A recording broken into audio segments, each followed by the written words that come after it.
बिस्मिल्लाहिर्रहमानिर्रहीम।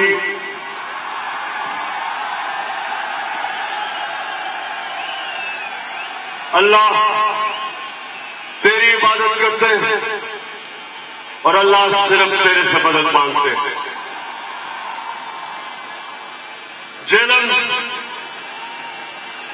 मैं आज आपके जज्बा और जुनून देख के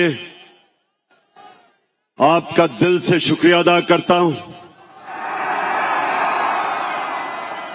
खास तौर पे जिस तरह आज हमारी ख्वातीन निकली हैं, मैं आपको सलाम पेश करता हूं।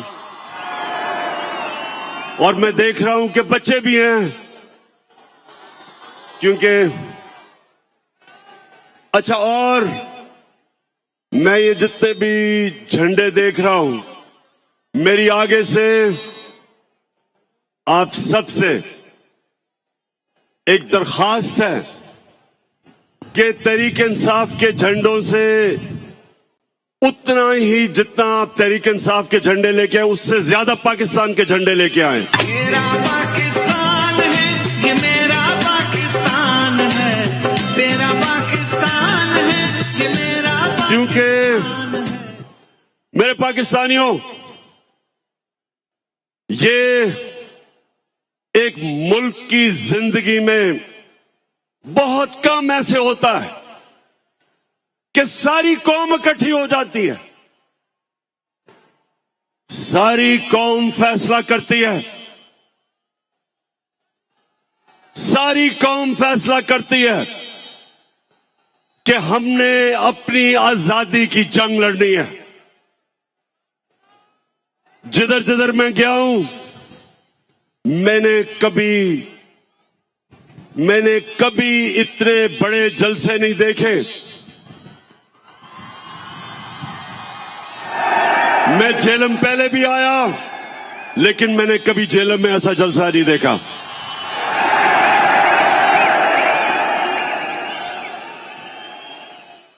और झेलम उसकी वजह कि अल्लाह ने हमारे पे खास करम किया है। नौजवानों, गौर से सुनो,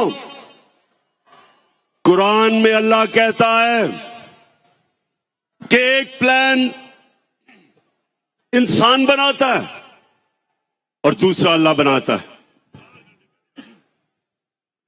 जो प्लान बनाया गया था, साजिश बाहर से हुई। एक डोनाल्ड लू, अमेरिकी अंडर सेक्रेटरी, हमारे अमेरिका के सफीर को बुला के तकब्बुर में उसको हुक्म देता है कि अगर पाकिस्तान ने इमरान खान को अदमे इत्मीनान में ना हटाया तो पाकिस्तान के ऊपर बड़ा मुश्किल वक्त आएगा।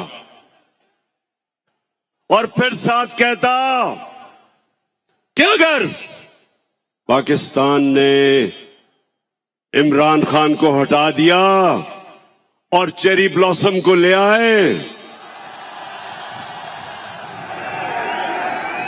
तो सब माफ कर दिया जाएगा। और फिर सारी साजिश होती है, यहां के मीर जाफर और मीर सादिक उसमें शिरकत करते हैं। 22 करोड़ अवाम का मुंतखब हुकूमत, वजीर आजम, उसको साजिश के तहत निकाला जाता है। और फिर जो असल इस मुल्क की तौहीन की जाती है कि मुल्क को जो 30 साल से इस मुल्क के बड़े बड़े डाकू जो इस मुल्क को लूट रहे थे, उनको ऊपर मुसल्लत किया जाता है। और इसमें अल्लाह एक करम करता है हमारे पे कि हमारी कौम की गैरत जगा देता है, हमें बेदार कर देता है। उस कौम की जो कौम ला इलाहा इल्लल्लाह के नारे पे खड़ी हुई थी, बनी थी, उस कौम की खुददारी जगा देता है। मेरे पाकिस्तानियों, जितना भी हम अल्लाह का शुक्र अदा करें वो कम है, क्योंकि हमारी खुददारी को इस मुल्क के करप्ट और गद्दार लीडरों ने खत्म कर दिया था। बाहर की कुव्वतों के सामने घुटने टेके, बाहर से डिगे, खुद तो उनमें गैरत नहीं थी, कौम की गैरत को भी नुकसान पहुंचाया। तो अल्लाह तेरा शुक्र अदा करता हूं आज मैं कि तूने मेरी कौम को जगा दिया है। 26 साल से मैं कोशिश कर रहा था कि मेरे मौला इस कौम की खुददारी को जगा। ये वो कौम थी जिसका नजरियाती लीडर इल्लामा इकबाल था, और इल्लामा इकबाल ने सारी उनकी शायरी एक ही चीज के लिए थी कि जो गुलाम मुसलमान कौम थी उनको जगाने की कोशिश की। और हमारे नजरियाती लीडर इल्लामा इकबाल ने कहा कि उस रिस्क से मौत अच्छी है जिस रिस्क से आती है परवाज में कोताही। इस नजरिए पे पाकिस्तान बना था। और ला इलाहा इल्लल्लाह, ए अल्लाह तेरे सिवा हम किसी के सामने नहीं झुकते। तो जब बैरूनी साजिश के तहत चेरी ब्लॉसम बूट पॉलिश को ऊपर बिठाया तो कौम जाग गई। और आज मैं देख रहा हूं कि पाकिस्तान को एक कौम बनते हुए, ये बड़ा करम है अल्लाह का।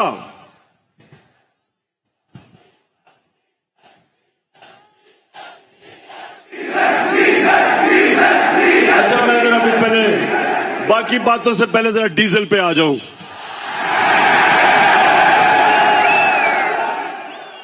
अच्छा जरा सुने, फजल रहमान भी, अब उसकी भी जमात इन सारे चोरों के पलंदे में, ये सारे इक्तदार में आ गए हैं, बंदर बांट हो रही है।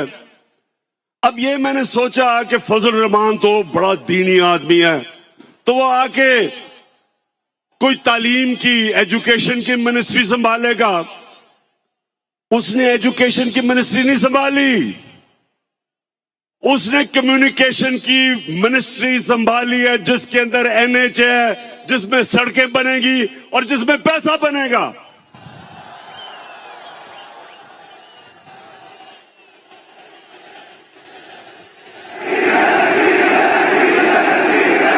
अच्छा, और पाकिस्तान, ये जरा, अब पाकिस्तानियों जरा सुने मेरी बात, सुने सुने सुने सुने। अब ये सारे, ये जो चोरों की कैबिनेट बनी है 60% जमानत पे हैं। किसी ने 18 कत्ल किए हुए हैं।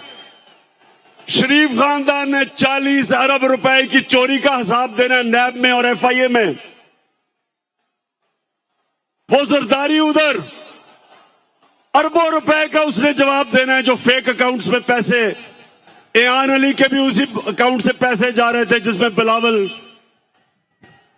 अब जो मफरूर है, सुने नौजवानों, जो मफरूर है, जो सजा याफ्ता है, जो झूठ बोल के भागा है, जो अरबों रुपए की प्रॉपर्टीज में लंदन में रह रहा है, उसने सारी कैबिनेट को लंदन बुला लिया है।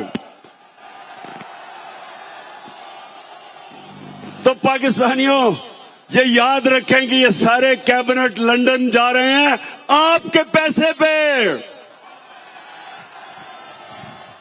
ये अपने पैसे नहीं खर्च करेंगे, ये आपके पैसे पे जा रहे हैं।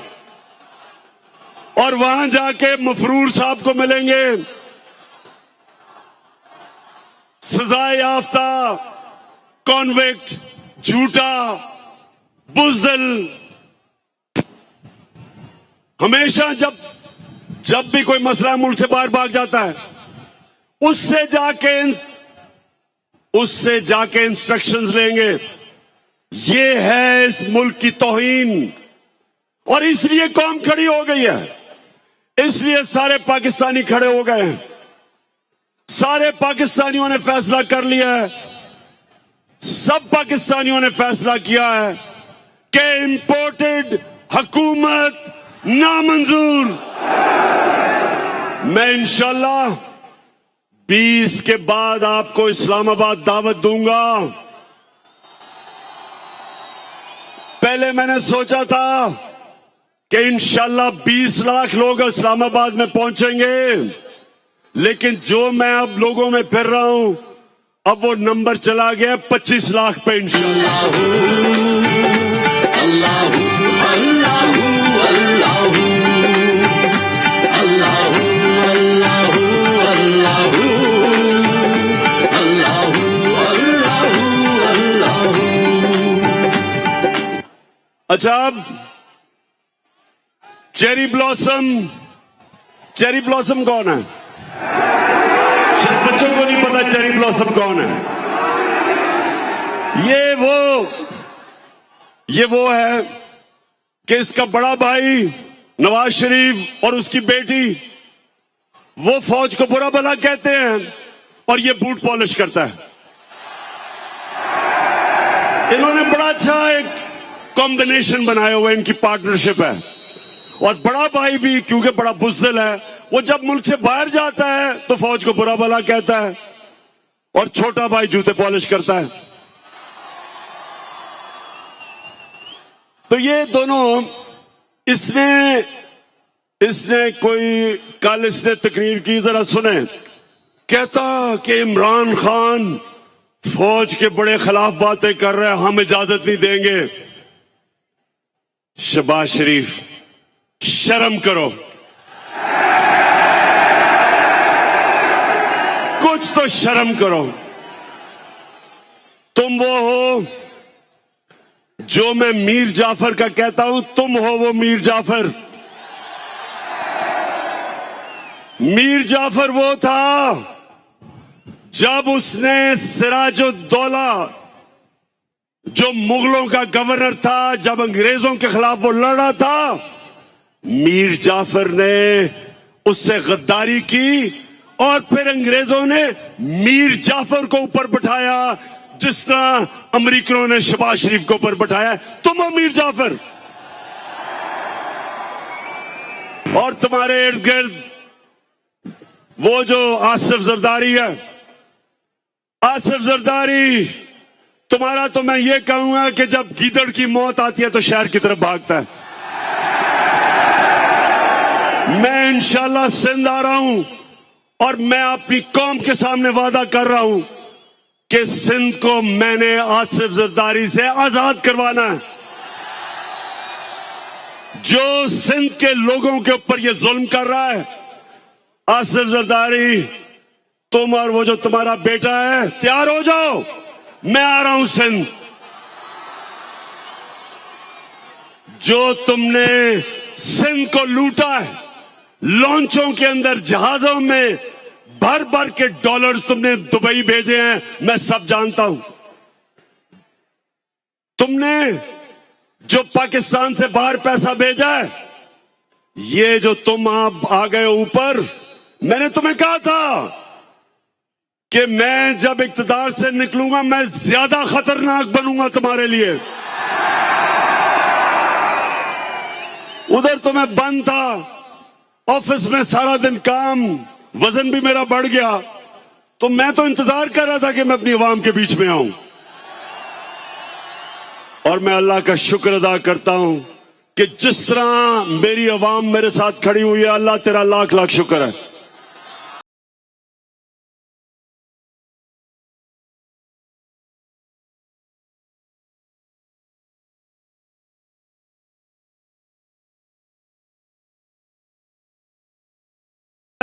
पाकिस्तानियों, हिंदुस्तान ने क्या किया जरा ये सुने गौर से। उन्होंने पाकिस्तान के खिलाफ प्रोपेगेंडा किया। उन्होंने 600 जाली उन्होंने मीडिया हाउसेस दुनिया में बनाए और पाकिस्तान के खिलाफ प्रोपेगेंडा किया। इसको EU डिसइंफॉर्मेशन लैब कहते हैं। और आपको पता है कि उन्होंने किसको बाहर से प्रोपेगेंडा में किसको निशाना बनाया? एक थी पाकिस्तान की फौज और दूसरा था इमरान खान। हिंदुस्तान ने क्यों पाकिस्तानी फौज और इमरान खान को निशाना बनाया? क्योंकि दो नौजवानों गौर से सुन लो, आज पाकिस्तान को जो इकट्ठा रखेंगे, जो दुश्मनों की पूरी कोशिश है कि इस मुल्क के 3 टुकड़े किए जाएं, जो बलूचिस्तान में वो दहशतगर्दी करवा रहे हैं, उनका सिर्फ एक मकसद है कि पाकिस्तान को तोड़ा जाए। एक पाकिस्तान की फौज इस मुल्क को इकट्ठा रख रही है और दूसरा तहरीक इंसाफ, जो सारे पाकिस्तान की फेडरल पार्टी है, जो सारे पाकिस्तान की पार्टी है, और वो चाहते हैं इमरान खान और फौज के खिलाफ। इसलिए वो कैंपेन करते हैं कि उनको पता है कि इन दो के होते हुए पाकिस्तान नहीं टूटेगा। तहरीक इंसाफ वो वह जमात है जो 10 दिनों में पेशावर में भी तारीखी जलसा कर सकती है, मज़ार कायद कराची में भी तारीखी जलसा कर सकती है और मीनार पाकिस्तान को भी भर सकती है 10 दिनों के अंदर। और आज झेलम में भी तारीखी लोग इस तादाद में आए, एबटाबाद में भी आए और मियां वाले में भी आए। वो सिर्फ एक जमात कर सकती है, वो तहरीक इंसाफ है। बाकी ये मिलके भी सारे, ये जो चोरों का पलंदा है, ये मिल भी जाए तो मीनारे पाकिस्तान में पूरा जोर लगा के थोड़ा सा भी जलसी भी नहीं कर सके। तो जब शहबाज शरीफ तुम ये कहते हो कि इमरान खान ने फौज की तनकीद की, शर्म करो। इमरान खान का जीना मरना पाकिस्तान में है। मैं तो दुआ कर रहा हूं कि मुझे ECL पे डालो, मैं जाना ही नहीं चाहता पाकिस्तान से बाहर। मेरा 20 साल मैंने बाहर क्रिकेट खेली, प्रोफेशनल क्रिकेट खेली, पैसा बनाया, लंदन में फ्लैट खरीदा, सब कुछ बेच के मेरा सब कुछ मेरे मुल्क में है, जीना मरना मेरे मुल्क में है। और ये जरा सुने, ये शरीफ करप्ट खानदान, पहले नवाज शरीफ, उसको जब जनरल मुशर्रफ ने मुल्क से बाहर, जैसे उसने सऊदी अरेबिया भेजा, लेटर साइन, मुआहदा साइन करके सऊदी अरेबिया गया, झूठ बोलता रहा मैंने नहीं कोई साइन किया। फिर उधर से लंदन पहुंच गया, 8 साल मुल्क से बाहर। जरदारी जेल से निकला, वो सीधा लंदन और अमेरिका पहुंच गया। और अब वापस आए, दोनों ने NRO लेके वापस आए, दोनों ने लूटना शुरू किया।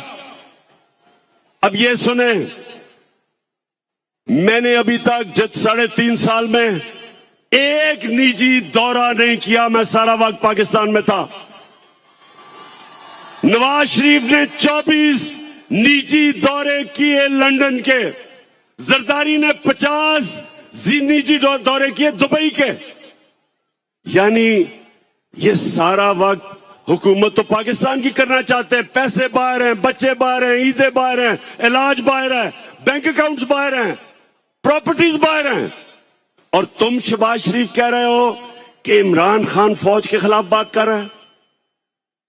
तुम्हारा जो नवाज शरीफ था, हिंदुस्तान में जाके पहले तो मिला, जब नरेंद्र मोदी के भागा गया उसके जूते पॉलिश करने,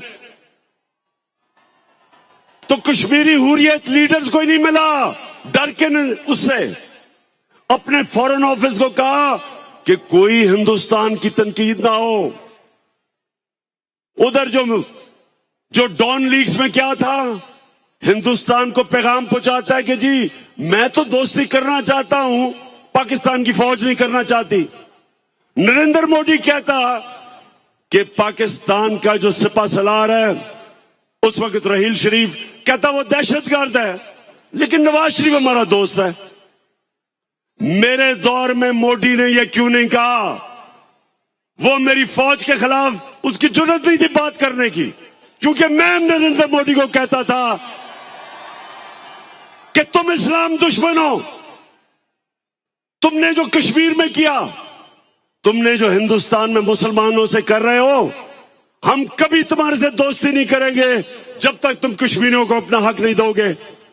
कभी नवाज शरीफ के मुंह से कश्मीर की बात सुनी? कभी शहबाज शरीफ के नाम से बात सुनी? आते साथ ही कि हम तो जी नरेंद्र मोदी से दोस्ती करना चाहते हैं। तुम इसलिए करना चाहते हो कि जो तुम्हें लेके आया उन्होंने हुक्म दिया दोस्ती करने का। मैं जब रूस गया, मैंने रूस के सदर से बात की कि यहां महंगाई है, तेल की कीमत बहुत ऊपर चली गई है, हमने अपने लोगों को रिलीफ देना है। 30% कम पे तेल हमें वो बेचने के लिए रूस तैयार हो गया था। 30% गंदम कम कीमत पे हमें देने के लिए तैयार हो गया था। क्या शहबाज शरीफ तुम्हारी जुर्रत है कि तुम रूस से आज बात करो और 30% कम तेल खरीदो?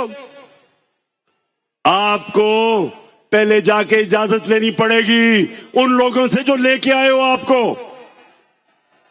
आपको उनको बूट पॉलिश करने पड़ेंगे चेरी ब्लॉसम लगा के, और फिर इजाजत मांगनी होगी जो नहीं मिलेगी आपको।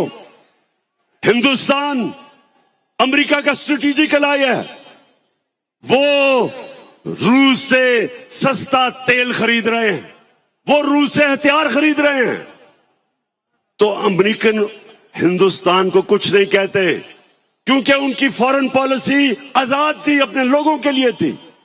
हमारा ये मसला है मेरे गैरतमंद पाकिस्तानियों, हमारा मसला ये रहा है कि हुक्मरान वो रहे जिन्होंने मुल्क से बाहर पैसा लेके गए, पैसे के गुलाम, कभी अपनी अवाम के लिए खड़े नहीं हुए। एक जुल्फिकार अली भुट्टो खड़ा हुआ था, उसके खिलाफ भी साजिश हुई थी, मुदाखलत हुई थी और उसको फांसी चढ़ाई गई थी। और उसके खिलाफ कौन लोग निकले थे? यही वो जो कि नवाज शरीफ की तब पहले पार्टी थी, फजल रहमान की जो पार्टी थी, ये लोग निकले थे। ये उस साजिश का हिस्सा थे जिसमें जुल्फिकार अली भुट्टो को गिराया गया और फांसी दी गई। और इंशाअल्लाह मेरे पाकिस्तानियों, एक नया मुल्क उठ रहा है, हमारा एक खुददार कौम खड़ी हो रही है। मैं ये अपनी ख्वातीन को देख रहा हूं, बच्चों को देख रहा हूं, सब निकल रहे हैं एक नए पाकिस्तान के लिए। मैं जो 20 तारीख के बाद जब मैं आपको दावत दूंगा, मैं चाहता हूं उसमें शिरकत करें हमारे बड़े बुजुर्ग, हमारे खास तौर पे दिलेर नौजवान और हमारी ख्वातीन और बच्चे भी। हकीकत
पाकिस्तानियों, मैं अब अपनी आखिरी बातें करने लगा हूं, जरा गौर से सुनना है आपने।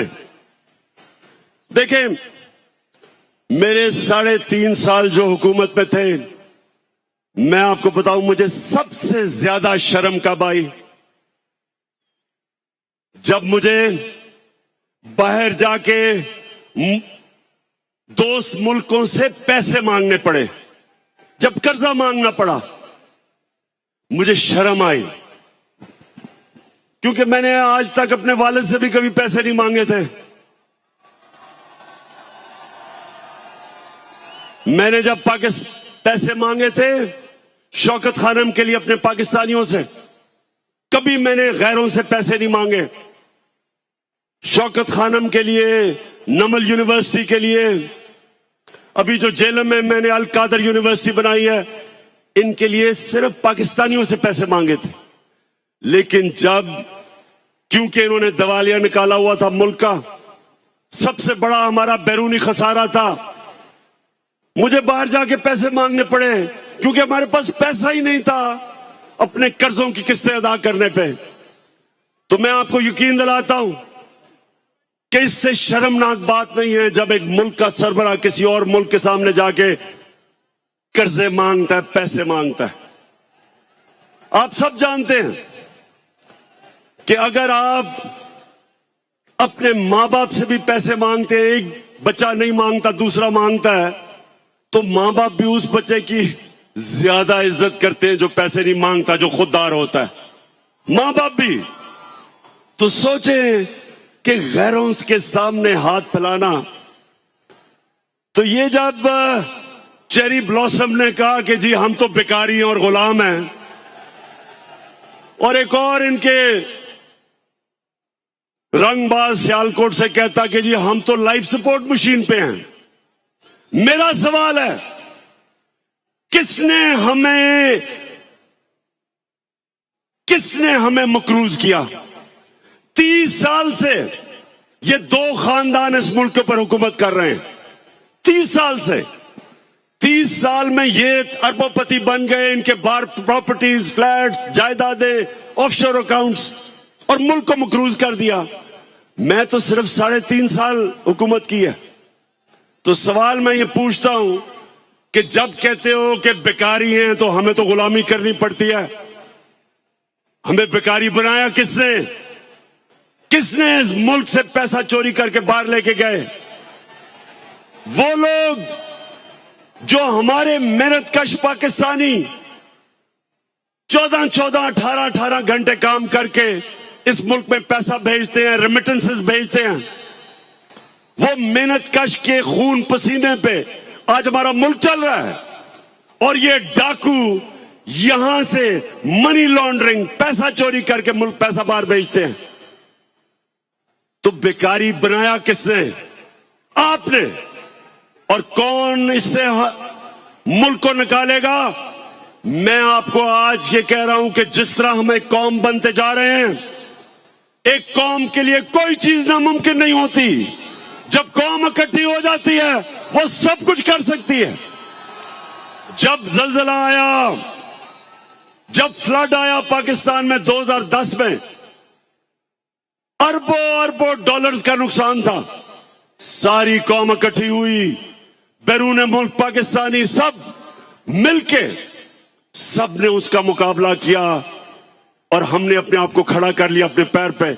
इसी तरह जिस तरह अब हम कौम बन रहे हैं, मुझे कोई शक नहीं कि पाकिस्तानी जिस तरह जब उनको यह पता चल गया कि उनका टैक्स उनके ऊपर खर्च होगा, ये कैबिनेट जा रही है एक मफरूर से मिलने आपके खर्चे के ऊपर। मैंने कभी अपनी कौम का पैसा फजूल खर्च ना अपने ऊपर करने दिया, ना इस तरह खर्च करने दिया। और जब कौम को यह यकीन हो जाएगा हम कौम बन जाएंगे, हम टैक्स भी इकट्ठे करेंगे, हम अपने कर्जे भी दे देंगे, हमारे पास इतना पैसा होगा कि हम अपने बच्चों की तालीम, स्कूलों पे, यूनिवर्सिटीज पे हम इस मुल्क को खड़ा करेंगे। और वो तब होगा जिस तरह अब हम कौम बन रहे हैं। और मैं इसलिए आज जेलम आया था, अल्लाह का शुक्र अदा करना कि मेरे अल्लाह आपने मेरी कौम को जगा दिया, बेदार कर दिया, शऊर पैदा कर दिया, खुददार बना दिया, कौम की गैरत को जगा दिया। और इंशाअल्लाह 20 के बाद जब मैं आपको कॉल दूंगा, एक हमारी डिमांड होगी, इलेक्शंस करवाओ और इंपोर्टेड हुकूमत नामंजूर। पाकिस्तान अल्लाह अल्लाह अल्लाह